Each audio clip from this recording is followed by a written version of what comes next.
The fluorescent lights above Oak Creek Memorial's trauma bay hummed like a swarm of locusts trapped in glass. Sarah Chen moved through the controlled chaos of the night shift with the kind of precision that nobody noticed, a 34-year-old woman with salt and pepper threading through her dark hair, her scrubs fitting like a uniform because they were, in every way that mattered. It was 3 in the morning on a Thursday in Savannah, and the ER was running that particular rhythm of quiet that emergency rooms understood, the lull before the storm, the breath held before the next crisis arrived. She was organizing the trauma supply cart in Bay 1 when Drive Marcus Hargrove walked past without looking at her. She'd learned to recognize the sound of his leather shoes on the tile, a particular scuff pattern that meant he was moving through the department checking on things that had nothing to do with patient care. Hargrove was 52, silver-haired, the kind of handsome that required a suit to validate, and he'd been the ER medical director at Oak Creek for 4 years. What Sarah understood, though no one had told her directly, was that his real work happened in the supply room and on conference calls with medical device vendors who charged the hospital triple what their substandard equipment was worth. She'd been night shift charge nurse here for 18 months, and she'd noticed the discrepancies between invoices and inventory logs. She'd cross-referenced lot numbers. She'd been very quiet about it. In her locker, tucked beneath her folded spare scrubs, sat a pair of combat boots. Size 12. Desert tan leather scuffed and worn, caked with sand that she'd never quite washed away. The boots hadn't been hers. They'd belonged to someone who'd given them to her on a night in Baghdad that she wasn't supposed to remember, during an extraction operation that had never happened according to 3 separate federal databases. She'd kept the boots anyway. Sometimes during her break, she'd hold one, feeling the weight of it, the reality of it. Proof that some things had been real, even when the government said they weren't. The Marine with the collapsed lung came through the doors at 3:17 in the morning, and he was seizing. The paramedics were calling vitals, GCS of 5:02 sat dropping, unresponsive to stimuli, and the stretcher was moving fast, too fast, wheels squeaking against the tile like something wounded. Sarah was already moving, already assessing, the way her body had learned to move during 12 years of service and 4 years of pretending those years had never happened. Her hands read the information in real time, the asymmetrical breath sounds on the right side, the lack of rise on the chest wall, the way the kid's face was already taking on that grayish tint of hypoxia. Tension pneumothorax. A collapsed lung with pressure building in the chest cavity, pushing against the heart, killing him 1 second at a time. Dr. Hargrove was in his office. She could hear him through the half-closed door, on a phone call.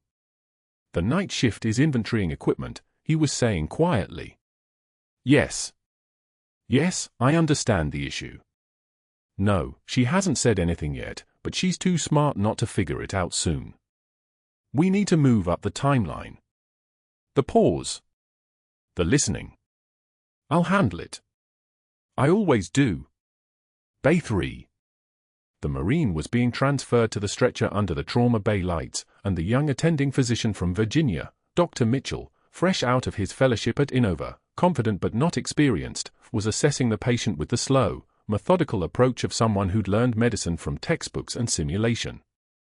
The combat medic in the ambulance had seen real trauma. He was looking at the patient's chest, then at Dr. Mitchell, then at Sarah.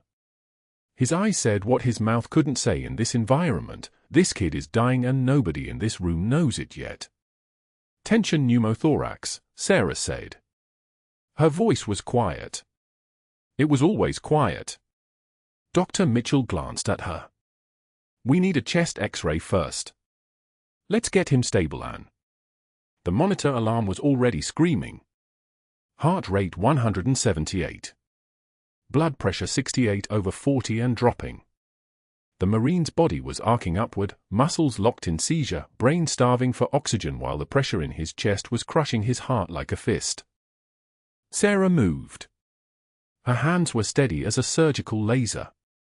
She grabbed a 14-gauge angiocath needle from the trauma tray, prepped the skin at the second intercostal space, mid-clavicular line, the anatomically perfect place where a needle decompression turns a dying patient into a living one.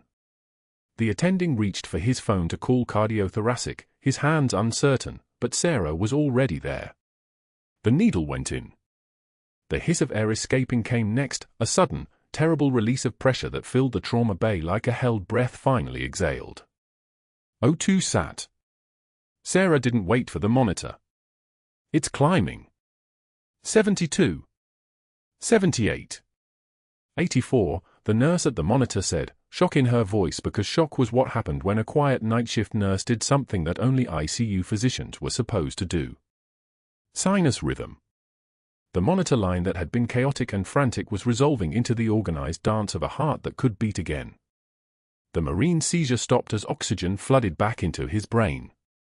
His body went slack against the stretcher, still critical, still fragile, but no longer in the process of dying in real time. The combat medic in the ambulance was staring at Sarah's hands. She could feel his attention the way military people could always feel when someone else understood what they were looking at. His eyes held a particular kind of recognition. I've only seen that done once, he said quietly. In Fallujah. By a chief who saved my entire squad.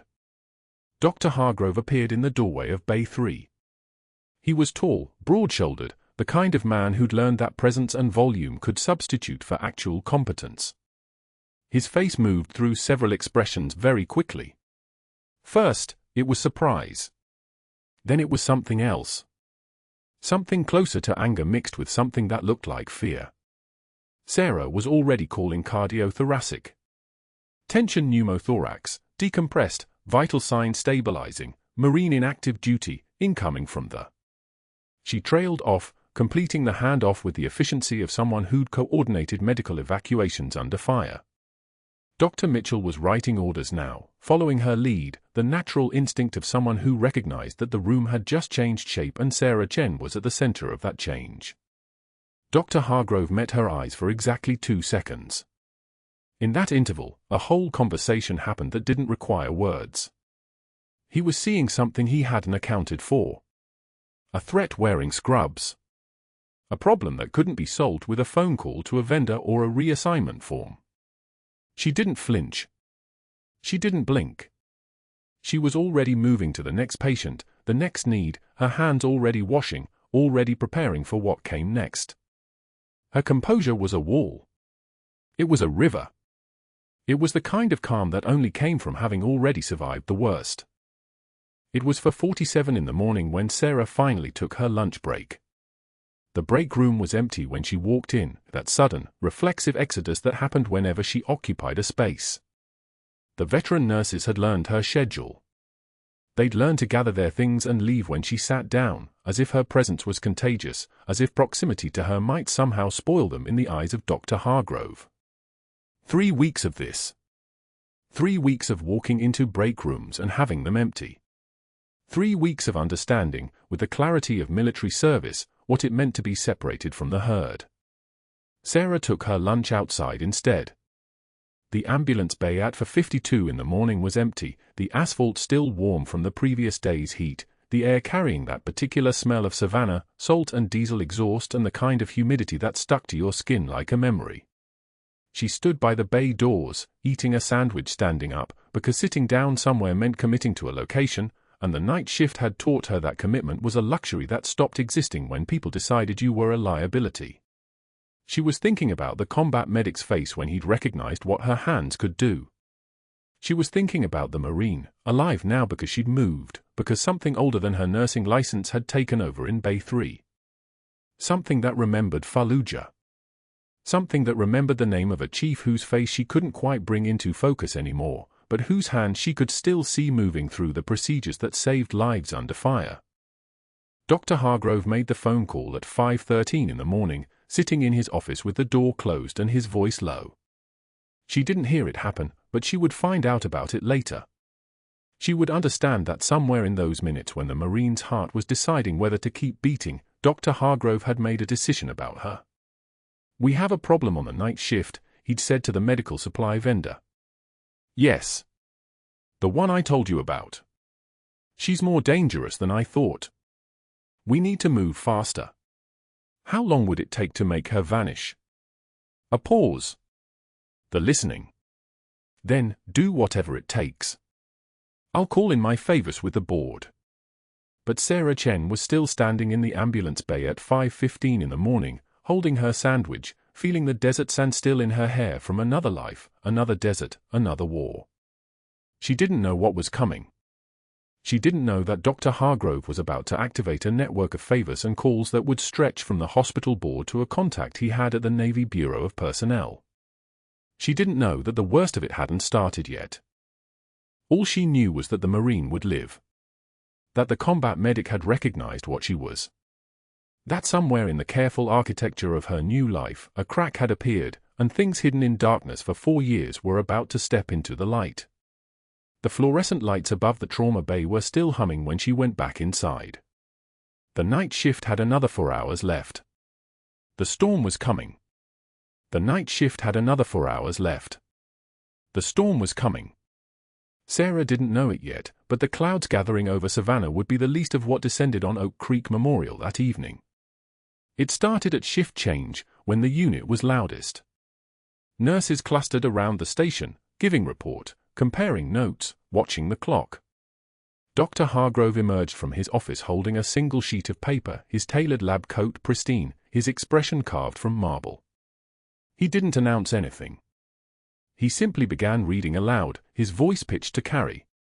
Nurse Chen administered morphine without proper documentation. Again. This is the third incident of her careless practice. He paused, letting the words settle like sediment. Hospital Policy 7.4 requires double verification. She chose to skip that step. She chose to put a patient at risk. The room didn't go silent. It went worse than silent. It became a place where everyone suddenly found their charts very interesting, their phones very urgent, their eyes anywhere but on Sarah. She sat 3 feet away, finishing a note on a discharge summary. Her hands didn't shake. Her jaw didn't clench. She took one measured breath and said that documentation was co-signed by Dr. Morris. Hargrove's smile could have cut glass. Dr. Morris is in Chicago at a conference. He won't be back until Friday. He folded the paper with deliberate slowness. Until then, you're on probation. No unsupervised procedures. No independent decision-making. You answer to me for everything. He walked to the unit board and posted the write-up under her name, the letters probation marked in red marker thick as blood. Then he turned and left, his footsteps echoing down the corridor like a countdown clock. A single tear escaped Sarah's eye. She didn't wipe it away immediately. She let it sit there for exactly 2 seconds, a testament to composure that no one else understood. Then she continued writing her note as if nothing had happened. As if the room hadn't just witnessed her professional execution. 2 nights later, the real knife came. A 64-year-old construction worker was in Bay 4 with a contaminated laceration across his left palm, the kind that happened when someone didn't respect heavy machinery. His family was there, wife, 2 adult sons, a daughter-in-law. Sarah was already performing the wound irrigation when Dr. Hargrove appeared in the doorway, his timing choreographed with the precision of someone who'd been waiting for exactly this moment. What unauthorized protocol are you attempting now, Nurse Chen? His voice filled the bay like smoke. Or should I say Nurse Nobody, since you seem to think hospital policy doesn't apply to you? The wife flinched. The sons exchanged glances that said asterisk is this normal here, asterisk the daughter-in-law actually took a step back, as if witnessing something cruel might make her complicit. Sarah's hands never stopped moving. The saline drip continued its steady rhythm. She kept her eyes on the wound, on the embedded dirt particles she was methodically flushing away. When she spoke, her voice came out like a transmission, smooth, efficient, devoid of inflection. I'm following the wound care protocol you approved last month, Doctor. The temperature in the bay dropped. Hargrove's face darkened, not red, not yet, but a shade darker that suggested he understood he'd just been corrected. In front of witnesses. He stood there for 3 seconds that felt like 30, then he smiled that shark smile and walked away without another word. The damage was done, though. The family stopped making eye contact with Sarah. The wife asked, quietly, if another nurse could check on them. The sons watched her with suspicion now, uncertainty replacing trust. Sarah finished the irrigation. Applied the antibiotic ointment. Dressed the wound with sterile gauze. Documented everything in triplicate. Then she cleaned the bay with the mechanical precision of someone working through muscle memory, not emotion. In the break room, she sat down with her lunch tray at 10:56 p.m. Soup, a sandwich, a cup of coffee still steaming. She'd been eating the same lunch for 18 months. Consistent. Unremarkable. Forgettable. Within 90 seconds, 3 veteran nurses, Margaret, Susan, and Elizabeth, looked up from their phones almost in unison. They gathered their belongings without speaking. Not a word. No excuse. No eye contact. They simply collected their things and left, their silence somehow louder than any insult. Sarah sat alone at the table. The fluorescent lights buzzed overhead, a sound like electrical insects. She looked at her tray, at the sandwich she suddenly couldn't taste, and she stood. She carried the food to the ambulance bay where the night air was sharp enough to draw blood, where the December cold made her breath visible in the darkness. She stood by the open bay doors and ate alone, watching her breath fog in the black air, knowing that every second she wasn't in the break room was another second the message was being reinforced, *, you don't belong here. You never did. *. The cold went deeper than temperature. It was the kind of cold that settles into bone, into the places where bone meets purpose. When she finished eating, she threw the tray away and found herself walking toward her locker, not back to the floor. Her hands opened the locker door. Inside, on the bottom shelf beneath extra scrubs and a change of shoes, sat the pair of combat boots. Size 12. Worn leather, creased in places that told stories. Desert sand still caked in the creases despite everything she'd tried to clean them. She reached down and touched the roughened surface, her fingers tracing the scuffs and marks like reading Braille. "Stay hidden," she whispered to them. The words came out rough, cracked around the edges. Stay hidden like you're supposed to. But that wasn't the worst part. That night, while Sarah was changing out of her scrubs, Dr. Hargrove sat in his office with his door locked and made a phone call. The number was to a board member named Elliot Crane, someone who'd made significant donations to Oak Creek Memorial's expansion fund. Someone who owed favors. Someone who could be activated. "Elliot, it's Richard Hargrove." His voice was calm. Professional. The voice of someone used to getting what he wanted. "I need to discuss a liability issue at the hospital. A nurse who's making unauthorized decisions. Creating risk. I need her employment terminated, but it has to look justified." The pause on the other end was brief. Elliot Crane had given $1.2 million to the hospital's recent renovation. He understood how these conversations worked. "What do you have on her?" Crane's voice came back, careful but intrigued. "I'm building it," Hargrove said. "Give me 1 week. By Friday, I'll have enough documentation that HR won't have a choice. But I need the board's political support in case she tries to make this difficult." 1 week, Crane repeated. "And this addresses the liability. Completely removes it," Hargrove said. "Trust me." The line went dead. What Hargrove didn't know, what he couldn't possibly have known, was that Sarah Chen had performed a needle decompression for tension pneumothorax with the kind of precision that only comes from having done it 23 times in actual combat. That her hands had held lives together in places where hospitals were rubble and triage was conducted in the dark. That the combat medic in Bay 3, the one who'd whispered about Fallujah, had just spent 6 seconds staring at her hands with an expression that looked like ghosts recognizing their own kind. The night shift continued. Sarah moved through the remaining hours like a woman underwater, present but disconnected, her movements efficient and her voice clinical. She didn't eat. She didn't check her personal messages. She simply worked through the darkness, waiting for whatever came next. And 3 blocks away, in a high-rise office overlooking Forsyth Park, Dr. Hargrove sat at his mahogany desk and began drafting the documents that would destroy her career. He was competent at this. Strategic. He'd done it before to 3 other nurses who'd threatened his operation. He knew exactly how to make it look legitimate. He just didn't know who he was actually trying to destroy. 3 nights later, the trauma bay doors didn't open. They exploded inward like a breech charge. A man. 6'8". Maybe 280 pounds. Face twisted like meat left too long in the sun. Methamphetamine psychosis, raw and crystalline behind his eyes. His right hand swung a tire iron in wide arcs, the metal catching fluorescent light as he screamed words that weren't words anymore, just rage given a voice. Where are they? Where are the doctors who let my brother die? The ER nurses scattered like startled birds. One dove behind the locked medication room door. Another crawled under a desk in the supply station, her badge clattering against the tile floor. A third hit the back exit running, heels snapping against the polished concrete. The sound of her scrubs whispered away down the corridor like a prayer nobody was listening to. Dr. Hargrove moved fast. His movements were efficient, practiced even in panic.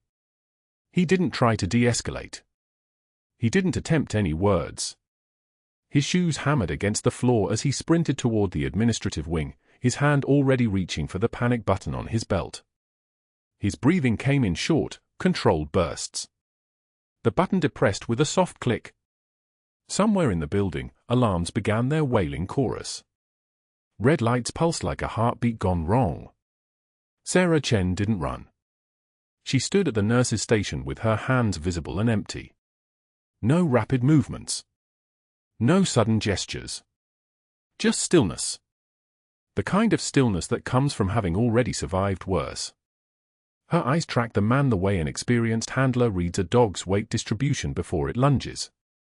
She measured the arc of the tire iron. She noted the tremor in his shoulders that meant adrenaline and stimulant, not alcohol. She heard the voice pitch that meant grief underneath the rage. She started moving toward him. Her steps were deliberate. Measured. Each footfall was a statement. Her hands remained open at waist level, palms forward. No threat. No fear either. Just presence. Her voice dropped into a register most people didn't know she possessed, a register that had talked insurgents down from rooftops in Fallujah, that had convinced men with nothing left to lose that surrender was still a choice. Hey, she said. Not loud. Low. The way you talk to something wild that might bolt at sudden sound. Hey. I'm here. I can help. The man's arm jerked toward her. The tire iron whistled through the air. She didn't flinch. Didn't step back. Her body language remained open, unthreatening. The iron missed her by inches. The percussion of it passing so close she felt the displaced air touch her face registered nothing on her expression. My brother, the man said. His voice cracked like old leather. My brother came in here. They said he was gonna be okay. He died. He died and nobody. I know, Sarah said. She was still moving toward him, each step measured in inches. I know that hurts. I need you to come with me. Right now. I'm going to help you. He swung again. This time the tire iron connected with a monitor stand. Sparks scattered like disturbed insects. The machine shrieked its death cry, then died. The silence that followed was worse. The silence meant he was thinking. Thinking meant he was breaking through the stimulant haze. Breaking through meant proximity to something human. Sarah kept moving. She was within arm's reach now. If he lunged, if he swung again, there was no time to step away. That was the calculation. That was the sacrifice written in her body's position. She extended her hand, palm up. Not a demand. An offering. My name is Sarah, she said. I'm a nurse here. Whatever happened to your brother, I'm sorry. I'm genuinely sorry. But right now, I need you to come sit down with me. Just sit down. The tire iron lowered. 6 inches. Then another 6. His breathing changed. The frantic pace slowed. His eye shifted from predator to prey, and in that shift, something broke. His whole body seemed to collapse inward. He made a sound like a wounded animal makes, the kind of sound that comes from the deepest part of the chest, where grief lives in the dark. He walked toward the chair Sarah indicated. She sat beside him, close enough that he could still swing if something triggered him again, because she understood that fear never fully releases. She let him cry. She didn't touch him. She didn't speak. She just stayed there in that terrible, necessary silence while his shoulders heaved and his grip on the tire iron loosened until the metal finally clattered to the floor. When he finally released it, Sarah picked it up and set it on the counter behind her. Her movements were automatic, economical. 1,000 small gestures like this, in 1,000 small rooms, never noticed. That was when Dr. Hargrove emerged from the administrative wing. His face was flushed. His breathing still elevated. He took in the scene in a single glance, the man slumped in the chair, Sarah standing beside him with her hand near his shoulder, the tire iron on the counter like a trophy nobody wanted. His eyes narrowed. The calculation was visible, almost audible, the wheels turning behind those carefully maintained features. He walked directly to the computer terminal. His fingers moved with precision. Typing. Clicking. His jaw clenched in that particular way that meant he was making decisions that would feel good in the moment but would demand a price later. He knew what he was going to do before he did it. He'd already won this round in his head. Within 20 minutes, security had escorted the man to a psychiatric hold. Within 30, Dr. Hargrove was standing at the records desk with a blank piece of paper, writing out the termination paperwork in his own hand, meticulous, methodical, careful. The charges were already drafted in his mind. Reckless endangerment. Failure to evacuate. Unauthorized assumption of authority. Putting herself and the facility at risk. Each phrase was a nail. Each nail was driven with the precision of someone who understood how institutions work, how paperwork becomes truth, how documentation becomes destiny. Sarah understood too. She saw him writing. She didn't approach him. She didn't offer any protest or explanation. Her composure held like a wall, because that wall was all she had left. She excused herself and walked back to the supply station, her movements deliberate and professional, as if termination papers being filled out 3 feet away didn't exist. As if her career wasn't being dismantled in real time. The combat medic from Bay 3 was waiting for her in the break room an hour later. His name was Martinez. He'd been watching her work since the night she saved that Marine's life, and he'd been trying to figure out what he was looking at. Now he stood with his arms crossed, his expression serious in the way that only people who've seen the worst wear seriously. He said. I don't know your story. But I know what I saw the other night. Sarah turned to face him. Her hands were steady. Her voice was level. I don't know what you're talking about. That needle decompression, he said. That was too intercostal, midclavicular line, smooth insertion. No hesitation. No wasted motion. I've only seen that done once. One time. In Fallujah, 2009, by a chief who saved my entire squad when we thought we were dead. Sarah's composure flickered. Just for a moment. Just enough for him to see it. A single muscle moved in her jaw. She inhaled once, slowly. You're mistaken, she said quietly. That was just proper technique. Martinez nodded, but his eyes didn't release hers. Yes, I understand. But if I'm wrong, you should know something. Word travels in the core. The men don't forget faces. They don't forget hands that held their lives together. He left her standing alone in the break room with the fluorescent lights humming their metallic song above her head. The machines in the hallway beeped their rhythms. Code blues and discharges and the ordinary miracles of people trying not to die. Outside, the Savannah rain had started. Not heavy. Just steady. The kind of rain that could last for hours. That night, Sarah stood in her apartment staring at a piece of paper with a social security number on it that belonged to someone who didn't exist anymore. The officer's words echoed through her memory like they'd been recorded yesterday instead of 3 years ago. You never served. That mission never happened. If you surface, people die.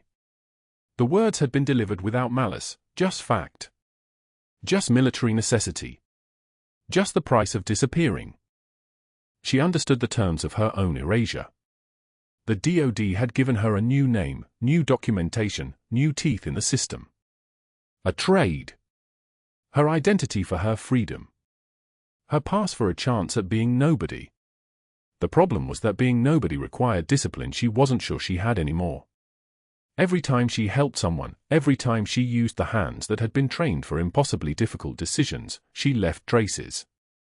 Fingerprints on history. And now those fingerprints were being photographed. She was still holding the paper when her phone buzzed. Not a call. An email notification. From the hospital administration office.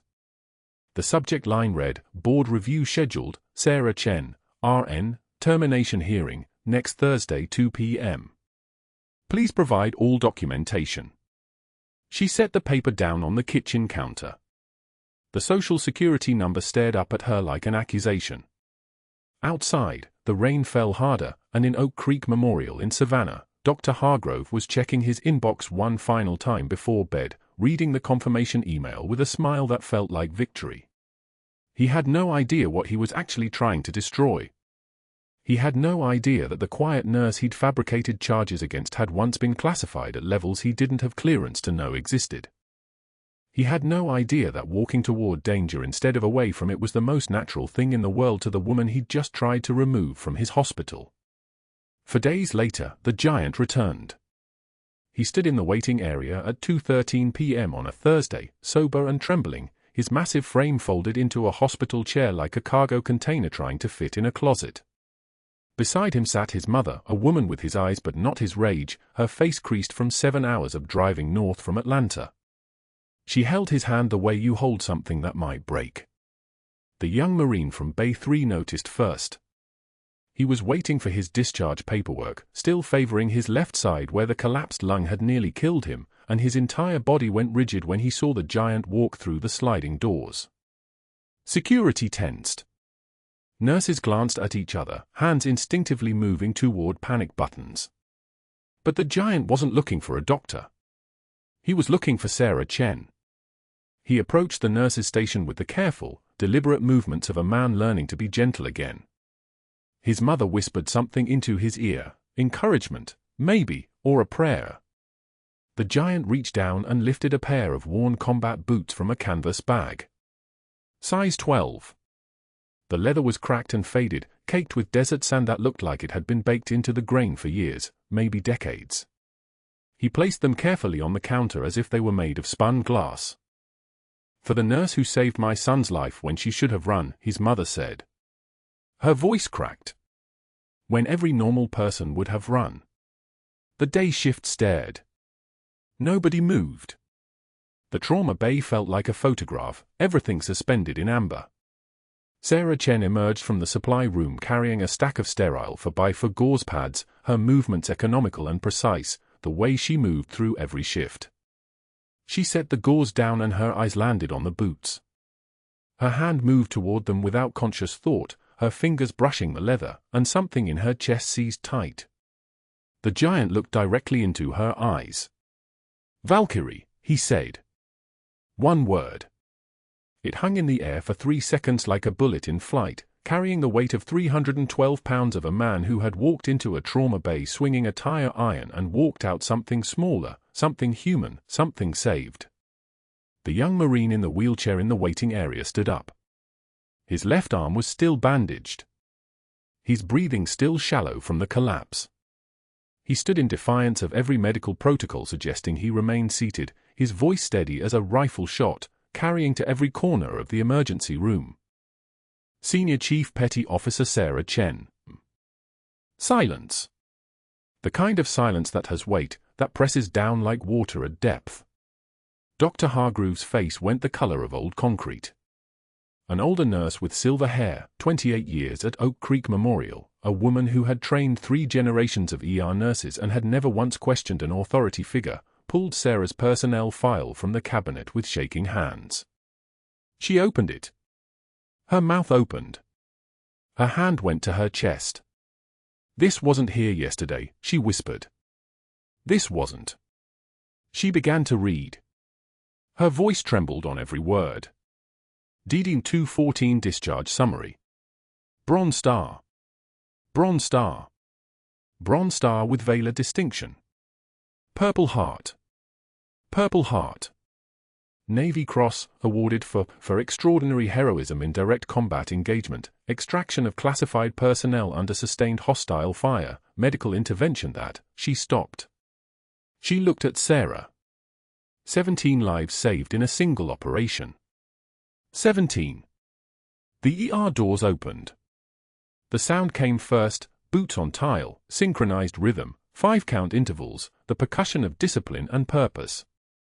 A SEAL team leader walked through, dress blues crisp enough to cut glass, flanked by 2 officers in Class A uniforms. The entire emergency room fell silent. Not the quiet of peace. The quiet of witnessing something that changes the molecular structure of a space. The SEAL commander's voice carried the weight of classified briefings and operations that never happened. Senior Chief Chen is credited with 17 combat saves in Baghdad, Anbar Province, 2009 through 2011. She performed emergency needle decompression at the second intercostal space, midclavicular line on 3 separate occasions with 0 mortality. She conducted a medical extraction of an embedded CIA officer under direct fire, returning alone to a hot landing zone 3 times to retrieve wounded personnel, all while managing hemorrhagic shock in 2 Marines simultaneously. He paused. The silence was absolute. For these actions, she was awarded the Navy Cross in a ceremony that officially never happened, by an administration that officially never existed, for a mission that is still classified at levels most people in this hospital cannot access with a security clearance. Another officer stepped forward, a woman with colonel's eagles and a face that had seen too much. After the Fallujah extraction, there was an incident. A drone strike. Friendly fire in the aftermath. The entire operation was compartmentalized. Her service record was erased. She was given a new social security number and ordered to disappear. That order remained in effect until 48 hours ago, when the mission was finally declassified by JSOC. The young Marine in the wheelchair took a step forward, his movement careful but his voice absolute. "Valkyrie saved 6 of us in Sanjin Valley. 6. We thought she died getting us out. We had a memorial service. We mourned her." He looked at Sarah directly. "We were wrong about that. We were wrong about a lot of things." Dr. Hargrove opened his mouth. No sound emerged. His hands were moving, fingers flexing, his entire body vibrating with something that looked like fury and tasted like the exact moment when every advantage he'd carefully constructed evaporated into nothing. The hospital CEO stood beside the SEAL commander. He had been standing there the entire time, silent, and his face was the color of ash. He held up one hand toward Dr. Hargrove, not a greeting, not an invitation. An order. A negation. Sarah stood motionless, the combat boots in her hands. The leather was warm from her touch. The sand was real. The memory embedded in every crack and scuff was hers, carried from a desert she was never supposed to speak about again, placed into her hands by a man who had almost died learning the difference between mercy and the absence of mercy. The SEAL commander stepped closer to Sarah. His voice dropped, no longer formal, something else entirely. "Your orders have been reinstated retroactively, Senior Chief. You're cleared to exist again. The mission's been declassified. Your service record has been restored. As of this morning, you are officially recognized as active Special Operations Command personnel on medical administrative leave, and every board inquiry, every fabricated charge, every action taken against you in this facility is nullified under the Uniform Code of Military Justice." He paused. "Welcome home, Senior Chief. The Navy's been waiting." The hospital CEO stood beside the SEAL commander in dress blues, his face the color of bone ash. When Dr. Hargrove opened his mouth to speak, the CEO simply held up one hand for silence. Not a request. A command. The kind of gesture that closes doors and ends conversations before they start. "We're done here," the CEO said quietly. The FBI agent, a woman with the flat eyes of someone who'd seen every lie a man could manufacture, nodded to her partner. They'd been waiting in the administrative wing for exactly this moment. The hospital IT specialist, a former Army sergeant named Mitchell who'd served 3 years with 160th SAW before a rotator cuff injury brought him home, had spent the last 6 weeks extracting security footage from Oak Creek Memorial's surveillance system. Every frame. Every timestamp. Every hour Dr. Hargrove spent in the supply room after midnight, meeting with a vendor from Medline Solutions, altering invoices on a hospital computer, stamping them with authorization codes that weren't his to use. The footage was grainy but undeniable. Hargrove in the supply room at 2:19 a.m., standing beside Thomas Kendrick, the Medline regional manager, watching as Kendrick's fingers flew across a keyboard. The screen showed the original invoice, $180 per unit for surgical drapes that cost $45 wholesale. Hargrove's edited version read $540 per unit. The hospital had ordered 4,000 units annually. Do the math. $1,420,000 a year flowing into accounts that weren't the hospital's. "We have video evidence," the FBI agent said, pulling a tablet from her briefcase. "We have email correspondence. We have bank records showing deposits to an account in your wife's maiden name, Dr. Hargrove. We have," she paused, letting the weight settle. "We have 6 months of you committing insurance fraud and medical board violations." Hargrove's confident smirk, the one that had intimidated residents and junior nurses for 15 years, faltered. His jaw went tight. "I want my attorney," he said. "Already called," Mitchell said from the doorway, his voice carrying the particular calm of a man who'd made harder calls in worse situations. "She's in the parking lot. Though I'm not sure how much help she'll be." He held up an external hard drive, smaller than a deck of cards. "I served under officers like you in Afghanistan, Doctor. You think the rules don't apply to you? The rank, the credential, the reputation. You think it buys you immunity?" Mitchell stepped closer, his voice dropping into that register that made the air pressure change. "It doesn't. Not here. Not anymore." The board member Hargrove had called in for Favors, a hospital trustee named Bancroft who'd been using Hargrove's kickback scheme to pad his own consulting contracts, suddenly couldn't be reached.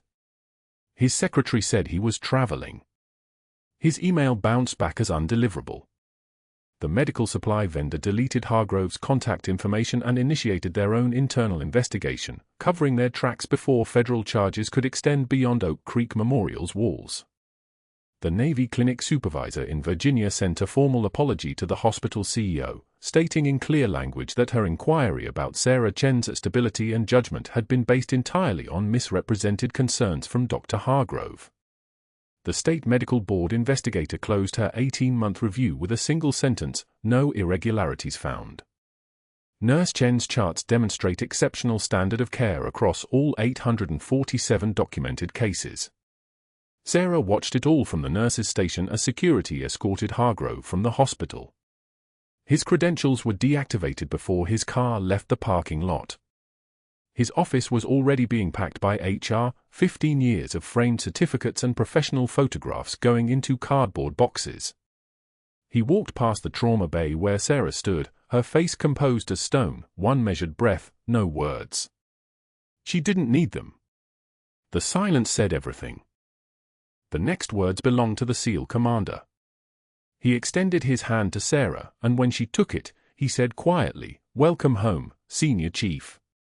The Navy's been waiting." 6 months passed like a held breath released. Sarah drove past a strip mall on Broughton Street on a Tuesday afternoon, her shift over, her mind already somewhere else, probably the patient who'd coded in Bay 2, a 63-year-old with a dissecting aortic aneurysm who'd made it to the OR but whose prognosis looked like a downward trajectory. The physical therapy clinic was in the back corner. She was turning toward the exit when she saw him. Dr. Hargrove sat at a folding table under a banner that read, in printed letters, Hargrove Insurance, Affordable Policies. A computer monitor. 3 brochures fanned out like a losing hand of cards. And not a single person stopping to talk to him. An elderly couple walked past without making eye contact. A teenager on a skateboard never slowed down. A woman pushing a shopping cart gave the table the wide berth she'd give a pothole. Hargrove's jaw worked like he was chewing on something bitter. His shoes were scuffed. His dress shirt had a coffee stain near the 3rd button. He was trying to make eye contact with passers-by, trying to smile, trying to become the kind of person someone would trust with their insurance needs. No one stopped. No one wanted to know his name. Sarah didn't slow down. Didn't acknowledge him. Didn't allow herself the satisfaction of watching his humiliation extend 1 second longer than necessary. His punishment was already written, not in dramatic ruin, but in the small deaths of consequence. No hospital would hire him. No medical group would take his credentials. He was a cautionary tale told in staff meetings. That was enough. Back at Oak Creek Memorial, Sarah kept the combat boots in her locker, the ones the giant had brought in that night for days after he nearly burned the hospital down with a tire iron and methamphetamine rage. The leather was cracked from a decade of desert patrols, the soles worn thin by 100 miles of Afghan villages. On the hardest nights, when a trauma coded despite everything she did, when she lost a patient who reminded her too much of Jack, when the weight of what she'd seen threatened to crush her spine into dust, she touched that leather and remembered what it felt like to keep walking when walking seemed impossible. The young Marine, the one from Bay 3, the one whose collapsed lung she decompressed while Dr. Hargrove watched from the doorway, visited monthly for physical therapy. He always stopped by the nurse's station before leaving, usually around 3 p.m., his walk still slightly favoring his left side, but stronger each time. "You still saving lives, Senior Chief?" he'd ask. Every shift, she'd respond. The giant's mother sent cards every month, addressed in shaky handwriting to the angel who walked toward my son. Sarah kept them in a drawer at home, dozens of them now, each one a small weight on the other side of the scale. The SEAL commander visited once in November, appearing in the ER like ghosts sometimes do, in dress blues and carrying a shadow box made of dark mahogany.